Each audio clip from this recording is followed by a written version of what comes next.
extraer, ya sea que esté subterránea o que la encontremos en tajo, abierto.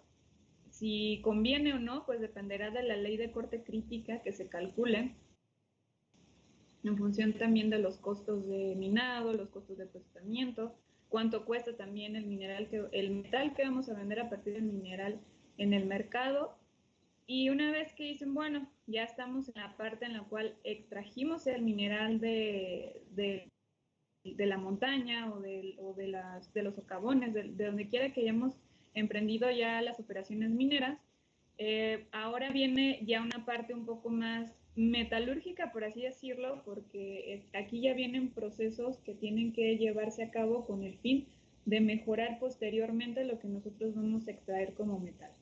Aquí en la fotografía ven un molino de bolas en el cual hay diferentes materiales que se pueden moler a través de bolas o a través de barras o incluso material propio que de acuerdo a la forma en la que se empieza a girar el molino, choca el material con el mismo material y entonces se le llaman autógenos porque al final lo que hacen es que ya no necesitan bolas o barras que muelan el mineral dentro del molino, sino él mismo, por la rapidez con la que está girando, pues hace lo que son movimientos de compactación, abrasión, que hacen que se triture el material.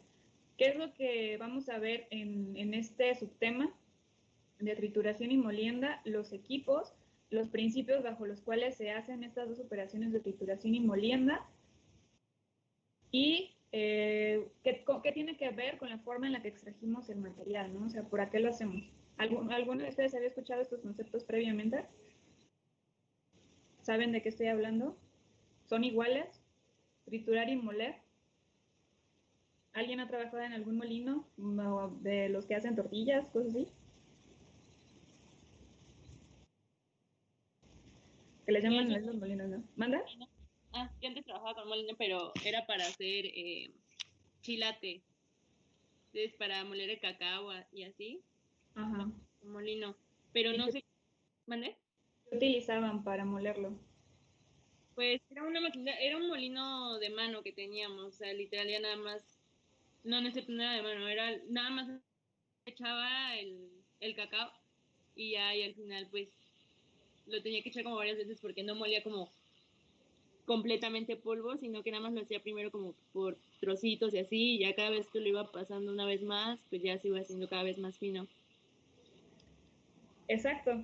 Una de las cosas que tienen que ver con los molinos, como lo menciona Fer, es el tamaño de partícula. Esa es una parte bien importante porque es como tú evaluabas indirectamente, ¿no? Si estaba haciéndose bien el proceso o no.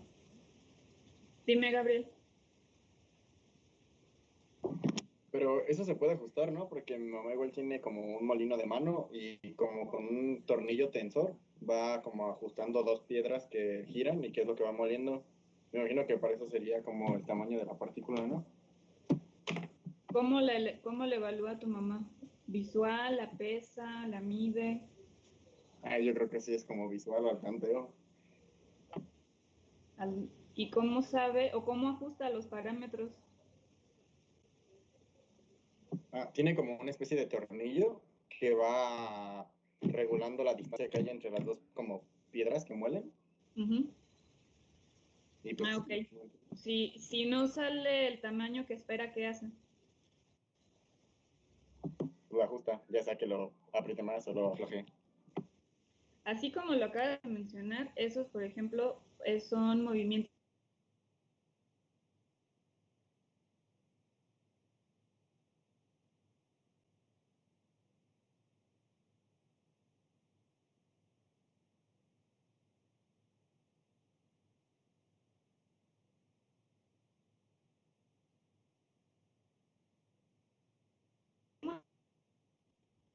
Principalmente, ¿qué se imaginan? ¿En qué tan bien o qué tan mal se puede moler o triturar? Ahorita mencionaban el tamaño de partícula, ¿qué más? La dureza. Exactamente. La dureza, las propiedades físicas como tal que tienen los minerales no van a ser los mismos para unos y para otros. Ahorita vamos a ver, por ejemplo, la energía que se requiere para triturar diferentes menas y ahí vamos a ver cómo afectan propiedades que veíamos en la unidad pasada, dureza, incluso exfoliación o el tipo de fractura con los mecanismos que se van a utilizar. Bueno, de cualquier manera vamos a entrar en detalle para cada uno de los molinos, pero lo que quería era que quedara como de forma muy general qué es exactamente lo que evalúa la trituración y la molienda. Este lo vimos en la presentación del tema pasado, porque prácticamente aquí se incluye un circuito de procesos, pero que estos procesos incluyen en el caso de la mina subterránea, desde que se hace la preparación, el tumbe y se toma el mineral que se tumba de cada una de los socavones para realizar varios procesos. Les comentaba que lo que viene siendo la explotación como tal, el liberar el mineral de donde está el yacimiento, a lo que viene posteriormente, que es trituración, molienda y concentración, todas van en línea. Y en línea me refiero que se llevan subsecuentemente una con otra, ¿no? No puede ocurrir una si no se ha hecho algo previo. En la trituración y la molienda vamos a ver que es algo similar. Como tal, la trituración siempre viene antes que la molienda. ¿Cuál es la principal diferencia, además de los mecanismos que se utilizan?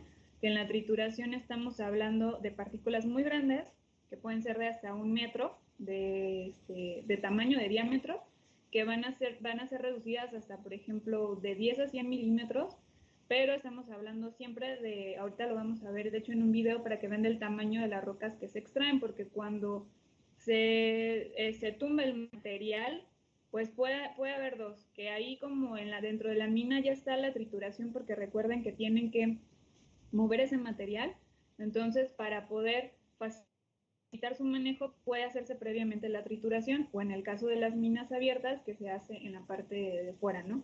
Entonces estos circuitos, pues lo que hacen es varios procesos a la vez, digamos que hay incluso filtros, ¿no? En el caso, por ejemplo, de la trituradora secundaria. Aquí todo lo que se tritura se va hacia una criba. Una criba es prácticamente como si fuera un filtro. Es en el cual tienen una malla de un tamaño determinado que ustedes quieren definir, y entonces si dicen, bueno, esto es menor que 9.52 milímetros, pues entonces se pasa al siguiente proceso. Si no, regresa de nuevo y vuelve a triturarse. Entonces son procesos que se repiten hasta que se llegue al tamaño de partícula que se requiere para pues el proceso posterior, ¿no? Porque todos los minerales que sean separados, ya sea por gravimetría, por flotación, por separación magnética, por lixiviación, tienen que tener previamente una trituración y una molienda. ¿Por qué? Pues lo vamos a ver ahorita. El tamaño de la partícula es, si bien no la característica más importante, sí es dentro del top, lo que más puede influenciar en que su proceso sea óptimo o no. ¿Qué tan grande es lo que vas a procesar? Entonces, después de que pasan por cribas, pueden pasar por una tercera, en este caso una preconcentración terciaria, que como vamos así se llaman primarias, secundarias y terciarias, prácticamente es como van ustedes en la escuela, ¿no? La primaria es la que tritura el material más grande, la secundaria es la que vuelve a triturar, porque la secundaria siempre se ve precedida por la primaria, y la terciaria es una tercera trituración en caso de que todavía no se llegue a lo que estamos buscando al final, ¿no? Y ya posteriormente que se tritura, nos podemos encontrar con el almacén. Recuerden, las colas es lo que nosotros no queremos, prácticamente no es material estéril, sino las colas son las gangas, y el mineral pues es lo que nosotros vamos después a concentrar, ¿no? Entonces, este tipo de ciclos, prácticamente aquí ya consideran de forma previa una de las operaciones de comisión que vamos a ver hoy, que es la trituración. No sé si hasta aquí hay alguna duda. Alguien se me salió, éramos 34. ¿Están teniendo problemas para entrar de nuevo? ¿No saben? Bueno, si no me comentan. Como les decía, en cielo abierto sí cambia un poco en cuanto al tamaño de lo que se maneja, porque ahí sí vienen tajos grandes que no tienen que estar triturados a lo mejor dentro de la mina, como se hace en la subterránea, y eso se pueden tomar y acarrear, ¿no? O sea, prácticamente empezamos por la perforadora, se coloca la dinamita, se hace la voladura, se hace una carga, y esto va también, si notan, es el mismo, aquí veíamos que en la anterior, que lo que salía de la trituración que estaba dentro de la mina estaba en mayor a 101 milímetros, 10 centímetros, que si lo ven, pues realmente ya no es una ¿qué les gusta? Como algo así, ¿no? Ya no es tan grande. En el caso de las trituradoras que se colocan en minas de cielo abierto, pues vamos a tener un acarreo, no va a ser tanto por bandas, sino va a ser con equipos en los cuales va a pasar algo similar, ¿no? Vamos a tener tanto una trituradora primaria, si es mayor a 9 milímetros, se va a una criba secundaria y así sucesivamente, y si es menor, es más chico de 9 milímetros, entonces ya puede irse a un preconcentrador primario o magnético, que lo que hace es separar lo que tiene un porcentaje de hierro más alto que lo que no. Entonces, aquí, tanto en cielo abierto como en subterránea, nos podemos encontrar con 3 tipos de trituradoras: primarias, secundarias y terciarias. Entonces, prácticamente la diferencia es que en el caso de las subterráneas, pues algunos equipos tienen que estar dentro. Sin embargo, las tolerancias en el tamaño de partícula que vamos a ver en cada uno de los procesos, pues son muy parecidas, si lo notan, ¿no? Entonces, ¿habían escuchado este término, conminución? ¿A qué les suena? Si lo googlean, ¿qué les dicen que es conminución?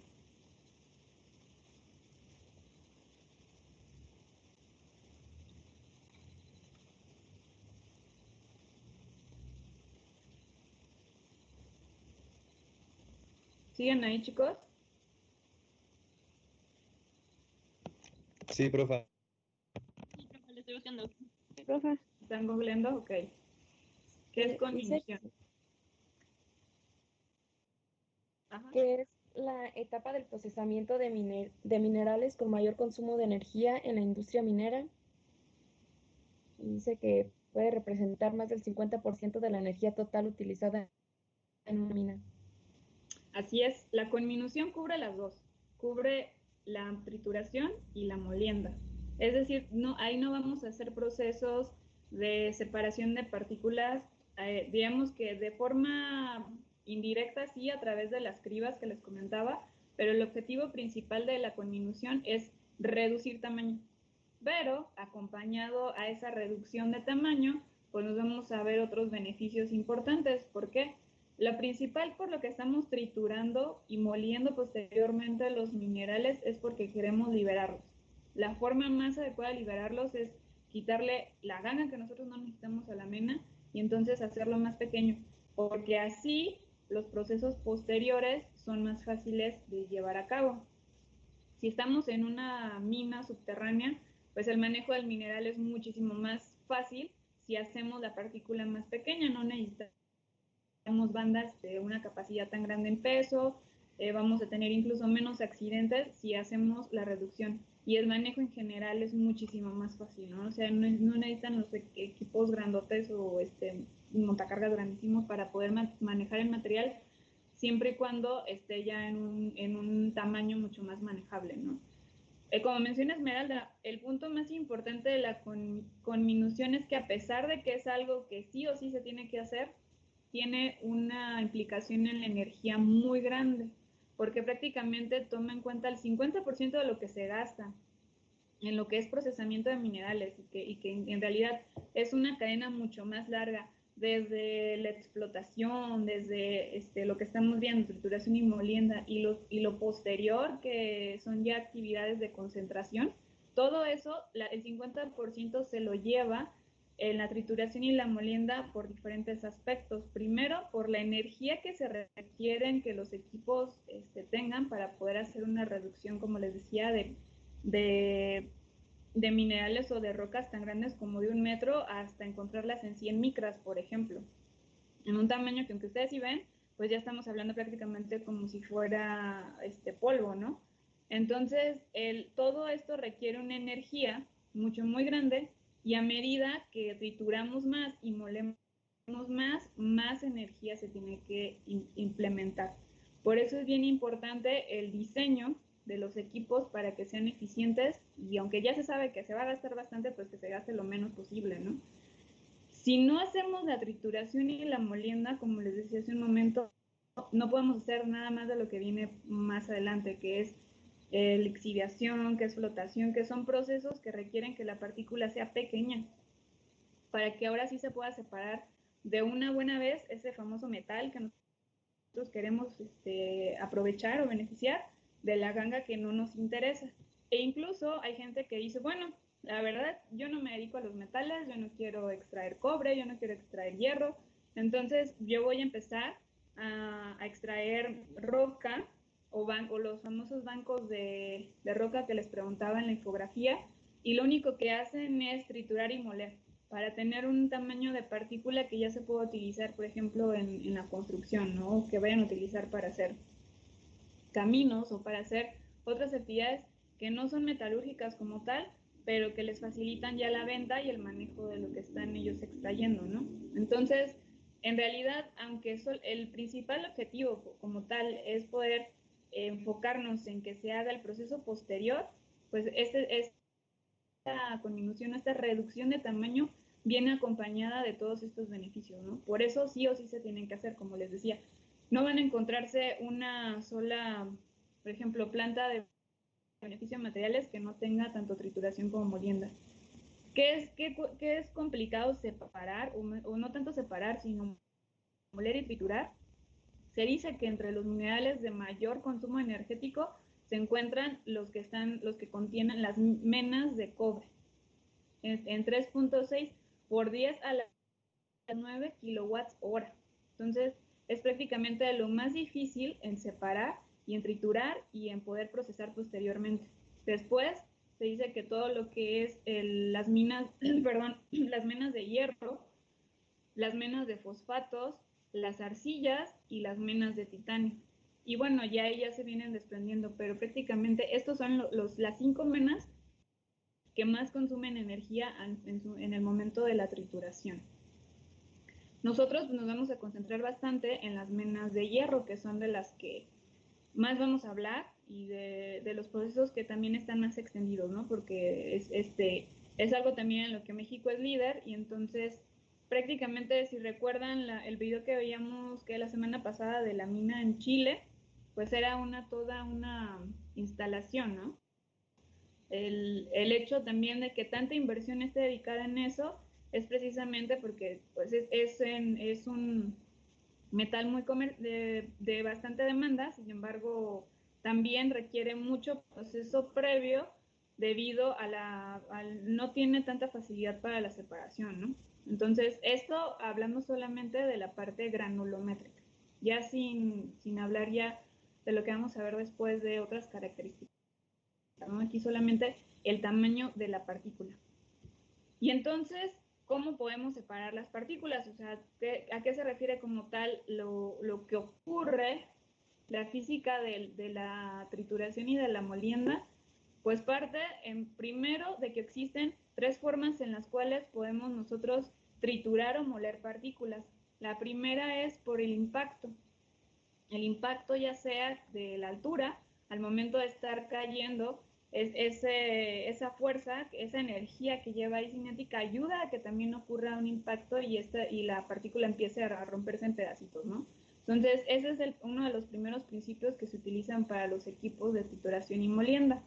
Si estamos hablando que no es una sola partícula la que va a estar dentro del molino, sino pueden ser varias, y además estamos hablando de que se le pueden colocar barras o bolas para que ayuden a realizar todo esto, ya estamos hablando de una abrasión en cuanto a que partículas están rozando y están teniendo contacto con otras partículas y con otros medios, y eso también ayuda a que no solamente ocurra el impacto, sino la abrasión. Y ese es otro mecanismo para poder quebrar los minerales y poderlos hacer más pequeños. Y aquí falta, por ejemplo, los efectos que también puede tener la compresión. Es decir, si ya estamos, como les decía, si estamos hablando de elementos que estamos colocando, o incluso, por ejemplo, en las trituradoras, que tienen una quijada que aprieta el material y comprime a la roca que nosotros ponemos con otro elemento, pues allá hablamos de de otro tipo de movimiento que nos puede ayudar a triturarlas más fácil. Entonces puede ser ya sea por abrasión, por impacto o por, ¿cuál fue la última? Compresión. Compresión. ¿Prueba nos escucha? Sí, ya, sí lo escucho. Por la compresión. Entonces son los tres mecanismos que podemos encontrar. ¿Qué es lo que hacemos cuando hacemos ya sea impacto, compresión o la abrasión? Lo que estamos aumentando es la superficie de nuestra partícula. Imagínense que tienen, no sé si, déjenme ver, aquí tengo una colección de las colecciones de rocas que tienen. Cuando se pusieron a triturarlas para hacer el de geología en un frasco. Maestra, ¿cómo dijo que se aumenta la superficie de qué? Superficial.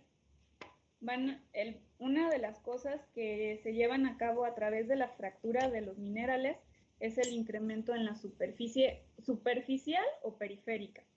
¿A qué voy con esto? Cuando nosotros tenemos, espérenme tantito, ya lo veo. Imagínense este cuarzo. Este cuarzo, por ejemplo, el cuarzo es, si recuerdan, en la escala de Mohs también es uno de los más duros y es de los minerales más difíciles de moler, porque lo vamos a ver más adelante, tiene un índice de trabajo muy alto, requieren mucha energía para poderlo separar. Pero al momento de que empiezan a hacer la trituración y posteriormente la molienda, van a incrementar, ya no va a ser, si les digo, no, pues calculen el área, ¿no? Así, mi cuarzo está así como un poquillo rectangular, ¿no? Imagínense que es como un prisma rectangular. Entonces, si ustedes cortan a la mitad y luego cortan y hacen un cuarto y van incrementando y van haciendo mucho más partículas más pequeñas a partir de esta partícula original, van a tener una superficie mucho más grande. ¿Qué es lo que están haciendo? Hay más contacto de todo lo que está dentro de nuestro mineral con un montón de cosas. Entre más chiquito es, más superficie periférica o superficie, no, más bien superficie periférica o área superficial vamos a tener presente. ¿Por qué necesitaríamos más área superficial? ¿Para qué queremos que tenga mucho más superficie periférica un mineral? Para poder trabajarlo mejor. ¿Sí? ¿Y cómo? ¿Has escuchado algún proceso de los que vamos a ver en la unidad 3 para separar? Imagínate que el cuarzo fuera conductor, que pudieras separarlo con un imán. ¿Cómo sería más fácil separarlo? ¿En pedacitos o un fragmento solo? Creo que sí tengo aquí ya no me acabé la matita. ¿Cómo se imaginan? En pedacitos, maestra. Pues en un fragmento solo, ¿no? ¿Por qué? No, en pedacitos, porque así vas a obtener más pureza. Si tienes pedazos más grandes, tienes más impurezas. Y lo que quieres pues, es el material más puro. Lo más puro No, que pero se puede. imagínense que ya está liberado, que prácticamente ya aquí tienes. O sea, que tienes de la misma cantidad, ya sea que esté el cuarzo así completito o en pedacitos. Si lo tuvieran que, no es que les digo que prácticamente con separador magnético no tanto, pero imagínense que en lugar de un cuarzo tengo aquí masita. ¿Cómo sería más fácil separarlo con un imán, este pedazo grande o en pedacitos?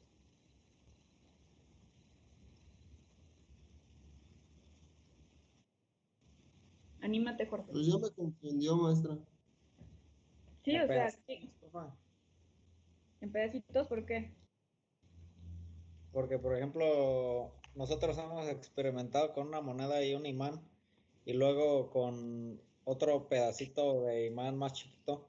Entonces la fuerza de atracción pues levanta más fácil al pedazo chiquito que al grandote.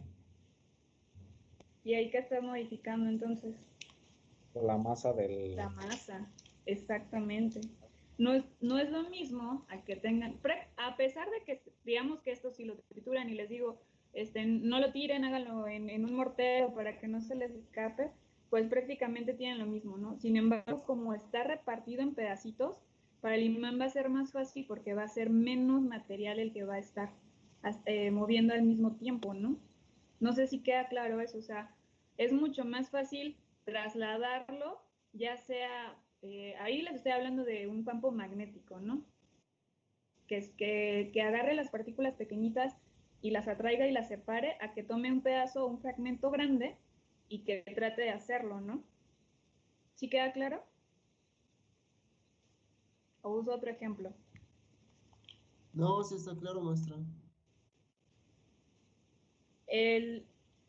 Eso hablando, por ejemplo, de separación magnética, pero hablamos de, hay procesos de flotación en los cuales hay columnas en donde en la parte inferior se inyectan burbujas de aire que van a mover partículas. ¿Qué va a ser más fácil que mueva en dado caso una partícula? ¿Una así o muchas partículas chiquititas? Pues muchas partículas chiquitas.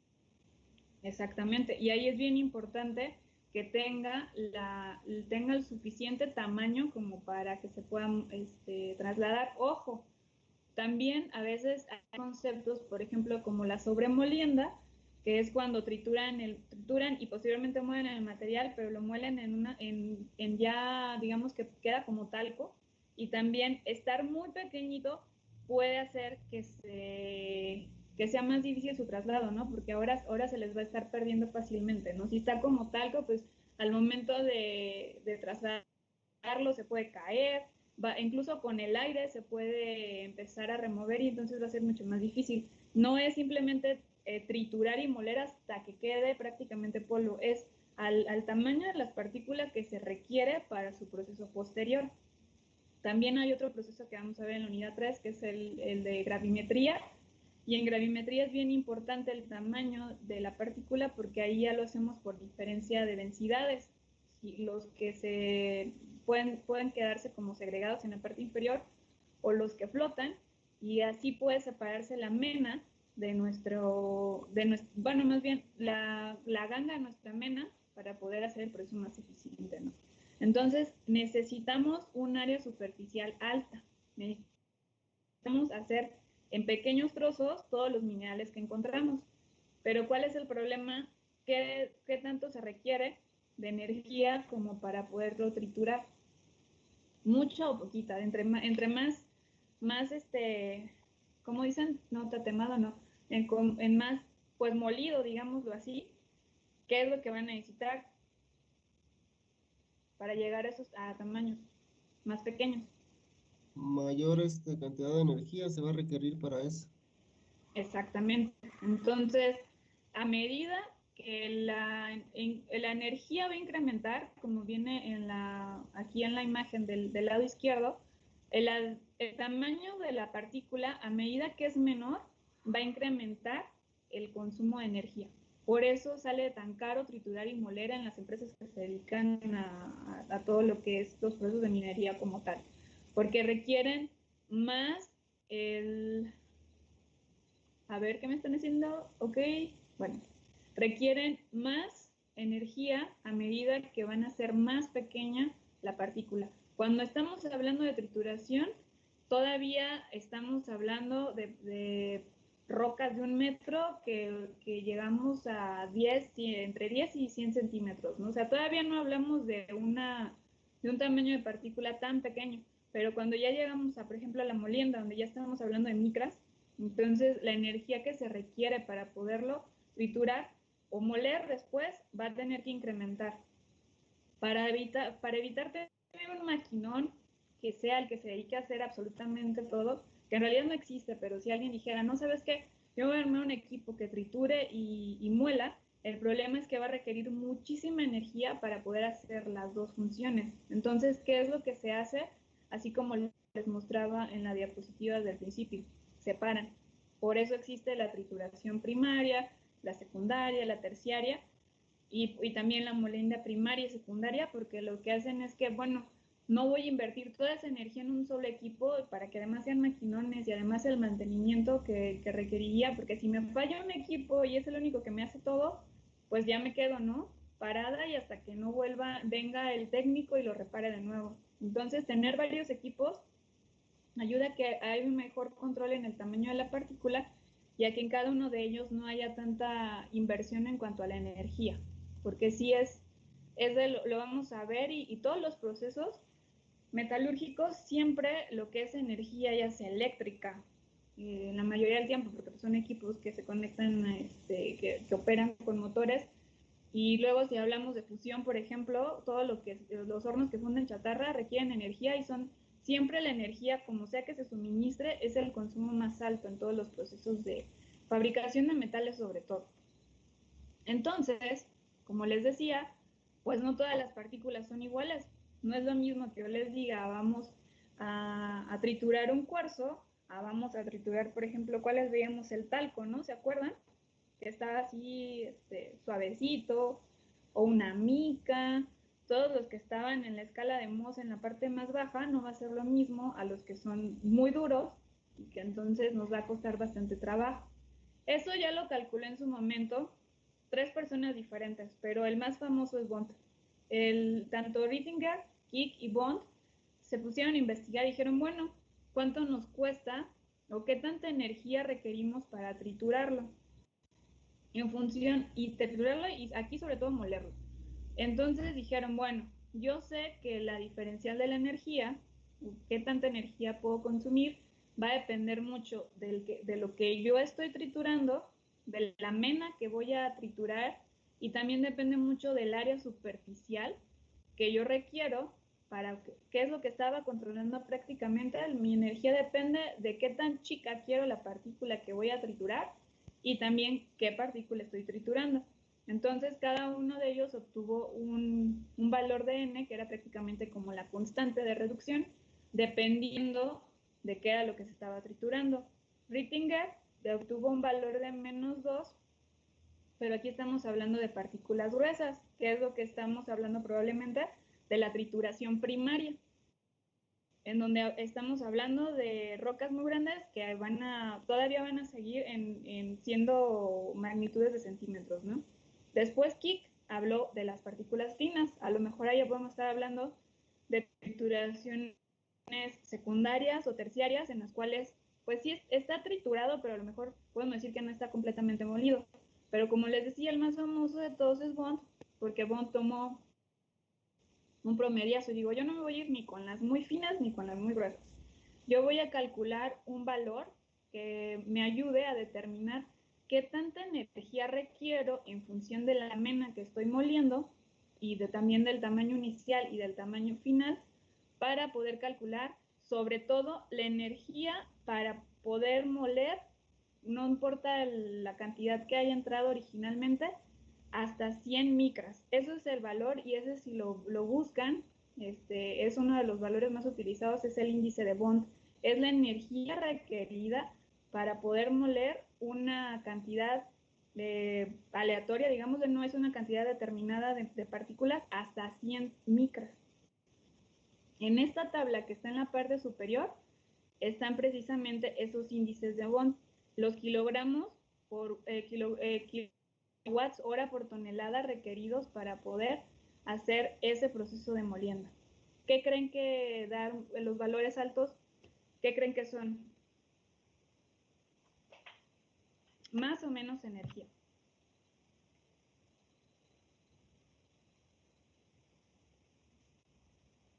¿Más? Más. ¿Cuál es el valor más alto que ven en esta tabla? Diorita. La diorita, ¿verdad? ¿Alguien trituró diorita cuando hicimos el frasco? No pude.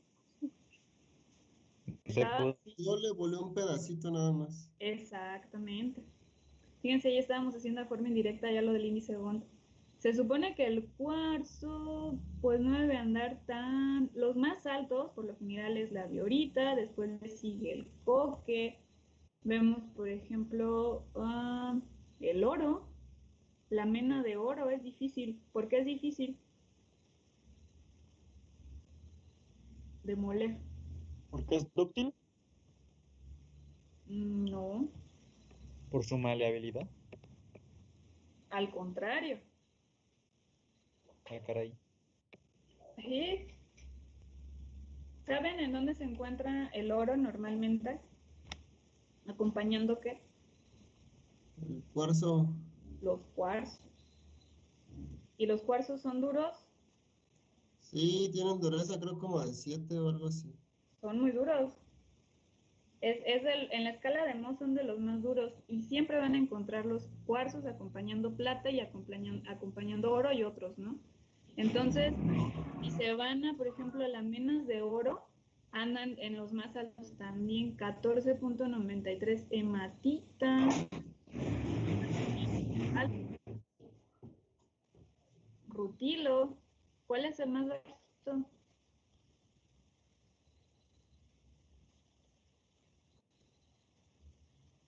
La varita.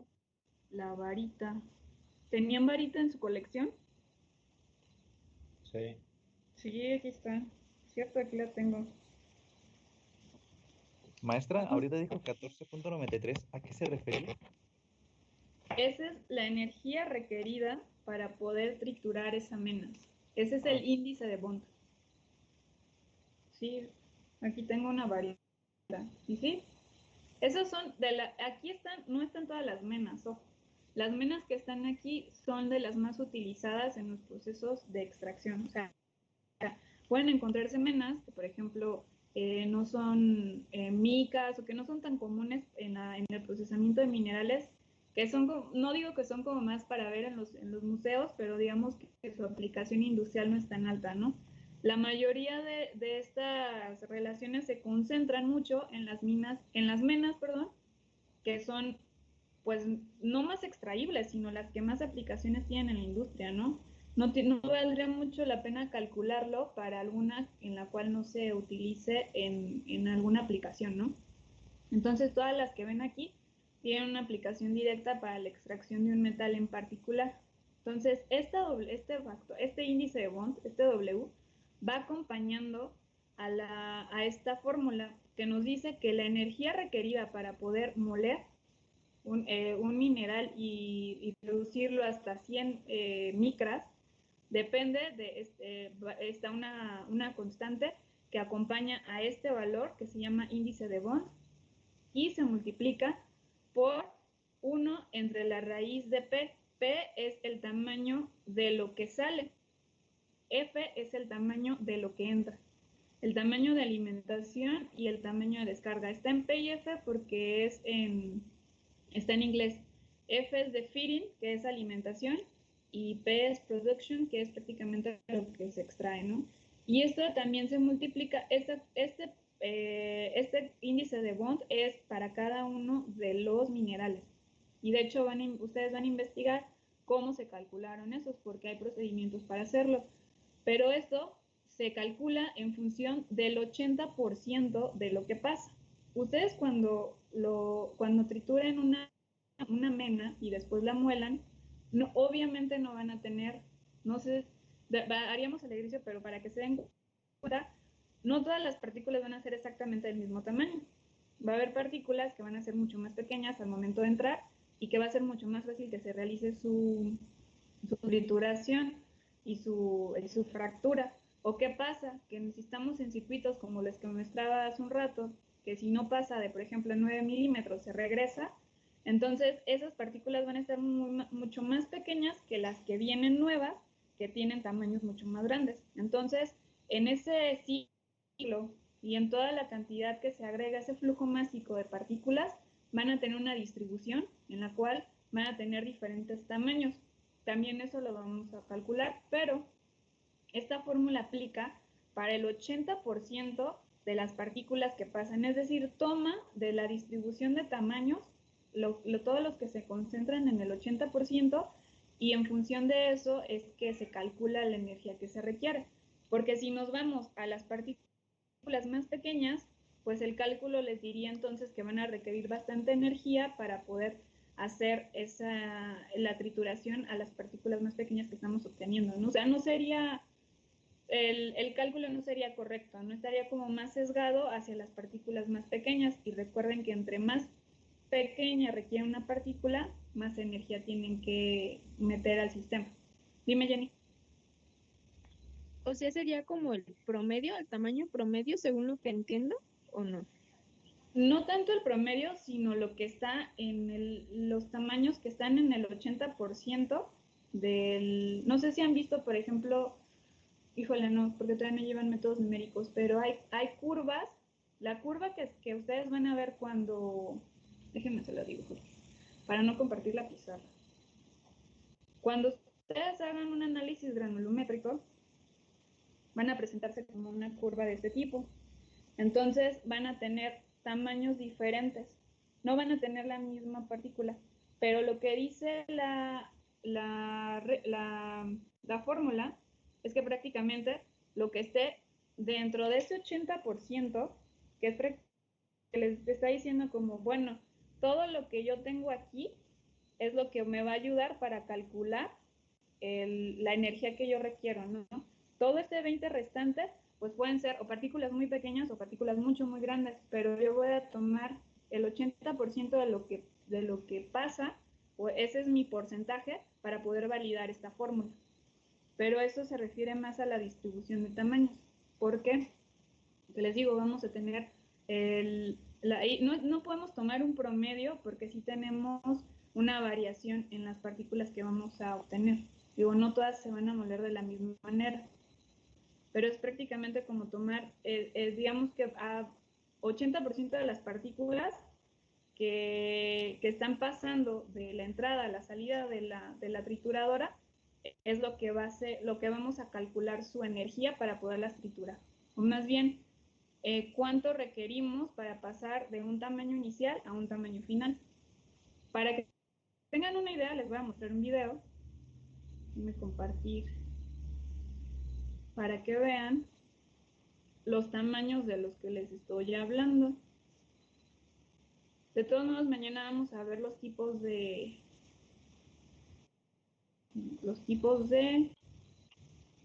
trituradoras y de molinos. Nada más que creo que lo va a poner bajito porque ese tipo de videos son un ruidazo. Fíjense.